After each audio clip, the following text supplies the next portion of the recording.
Hi, I'm Karen Abraham. I am the school librarian at Laconia High School, and I'm really happy to be a part of this Laconia Reads program. Thank you for including me. When I think about Tom Sawyer, the book, I actually did not read the book until I was in college as an English major. But my biggest memory about Tom Sawyer is that when I was about 6, the movie came out, and my grandmother took me to that movie. She was also a librarian. And I spent many sleepless nights after that, scared to death of Engine Joe and the cave scene. And so when I think about Tom Sawyer, I picture Johnny Whitaker as Tom Sawyer in that movie, and all the actors are what I picture whenever I'm reading part of Tom Sawyer. So that is my little Tom Sawyer background. I am going to be sharing chapter 26 with you. So here we go. About noon the next day, the boys arrived at the dead tree. They had come for their tools. Tom was impatient to go to the haunted house. Huck was measurably so, also, but suddenly said, "Looky here, Tom. Do you know what day it is?" Tom mentally ran over the days of the week and then quickly lifted his eyes with a startled look in them. "My, I never thought once of it, Huck."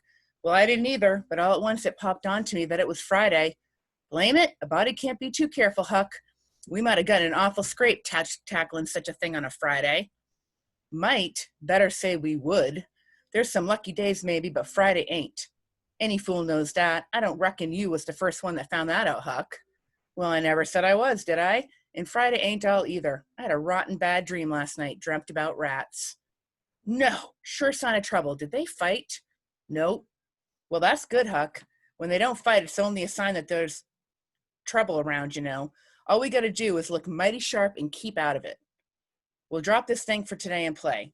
Do you know Robin Hood, Huck?" "No, who's Robin Hood?" "Why, he was one of the greatest men that was ever in England, and the best. He was a robber." "Cracky, I wish I was. Who did he rob?" "Only sheriffs and bishops and rich people and kings and such like, but he never bothered the poor. He loved 'em. He always divided with 'em perfectly square." "Well, he must have been a brick." "I bet you he was, Huck. Oh, he was the noblest man that ever was. There ain't any such men now, I can tell you. He could lick any man in England with one hand tied behind him, and he could take his U-bow and plug a 10-cent piece every time a mile and a half." "What's a U-bow?" "I don't know. Some kind of bow, of course. And if he hit that dime only on the edge, he would sit down and cry and curse. But we'll play Robin Hood. It's nobby fun. I'll learn you." "I'm agreed." So they played Robin Hood all the afternoon, now and then casting a yearning eye upon the haunted house and passing a remark about the morrow's prospects and possibilities there. As the sun began to sink into the west, they took away homeward athwart the long shadows of the trees and soon were buried from sight in the forests of Cardiff Hill.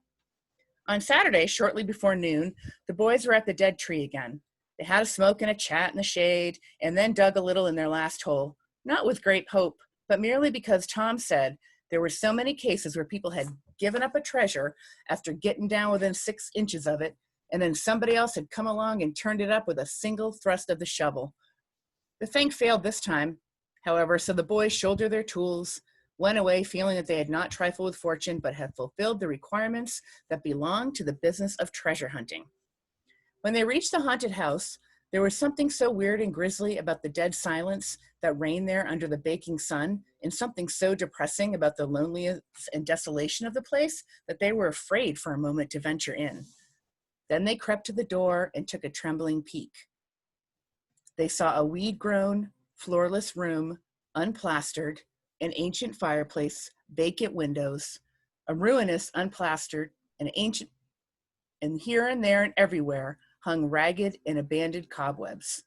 They presently entered softly, with quickened pulses, talking in whispers, ears alert to catch the slightest sound, and the muscles tense and ready for instant retreat.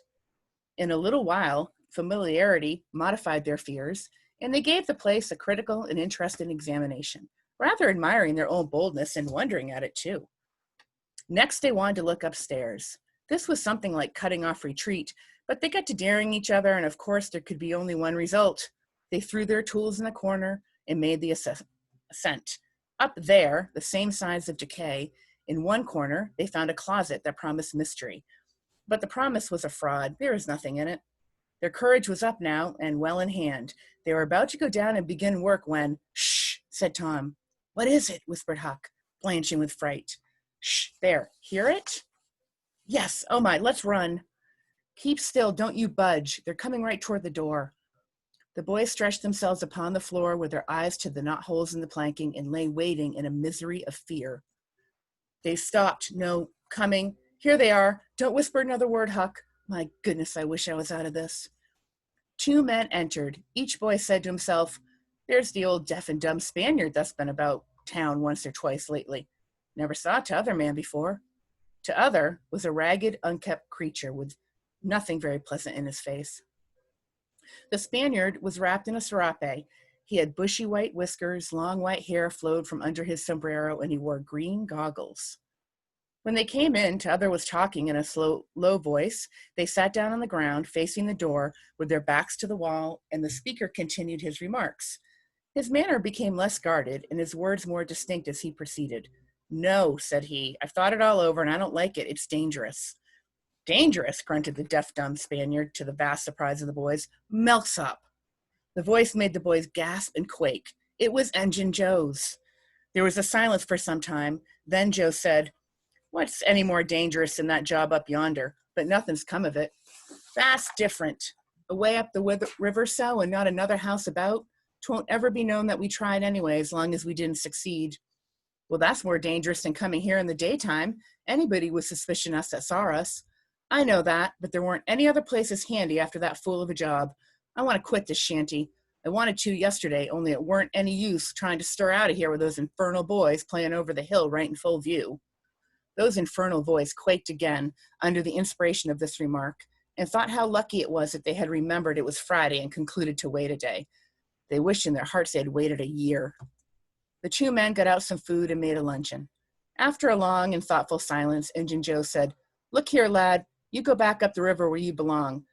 Wait there till you hear from me. I'll take the chances on dropping into this town just once more for a look. We'll do that dangerous job after I spied around a little and think things look well for it. Then for Texas, we'll leg together. This was satisfactory. Both men presently fell to yawning, and Injun Joe said, I'm dead for sleep. It's your turn to watch. He curled down in the weeds and soon began to snore. His comrades stirred him once or twice, and he became quiet. Presently, the watcher began to nod. His head drooped lower and lower, and both men began to snore. The boys drew a long, grateful breath. Tom whispered, now's our chance, come. Huck said, I can't, I'd die if they was to wake. Tom urged. Huck held back. At last Tom rose slowly and softly and started alone. But the first step he made rung such a hideous creak from the crazy floor that he sank down almost dead with fright. He never made a second attempt. The boys lay there, counting the dragging moments till it seemed to them that time must be done and eternity growing gray. And then they were grateful to note that at least the sun was setting. Now one more snore ceased. Injun Joe sat up, stared around, smiled grimly upon his comrade, whose head was drooping upon his knees, stirred him with his foot and said, here, you're a watchman, ain't you? All right, though, nothing's happened. My, have I been asleep? Oh, partly. Nearly time for us to be moving, pard. What'll we do with that little swag we've got left? I don't know. Leave it here as we've always done, I reckon. No use take away till we start south. 650 in silver is something to carry. Well, all right, it won't matter to come here once more. No, I'd come here in the night as we used to. It's better. Yes, but look here, it may be a good while before I get the right chance at that job. Accidents might happen.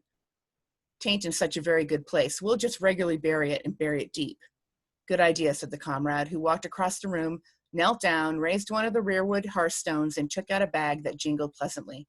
He subtracted from it $20 or $30 for himself and as much for Injun Joe, and passed the bag to the latter, who was on his knees in the corner now, digging with his bowie knife. The boys forgot all their fears, all their miseries in an instant. With gloating eyes, they watched every movement. Luck! The splendor of it was beyond all imagination. $600 was money enough to make half a dozen boys rich. Here was treasure hunting under the happiest auspices.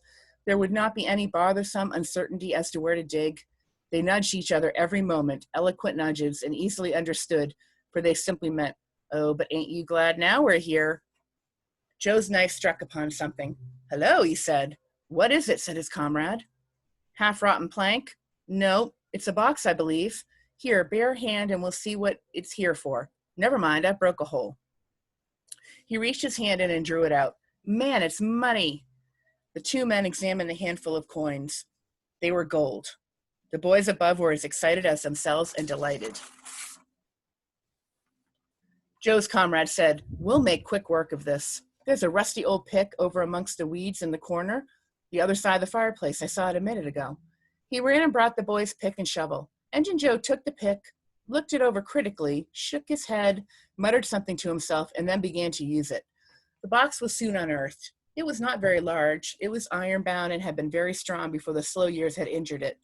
The men contemplated the treasure a while in blissful silence. "Pard, there's thousands of dollars in here," said Engine Joe.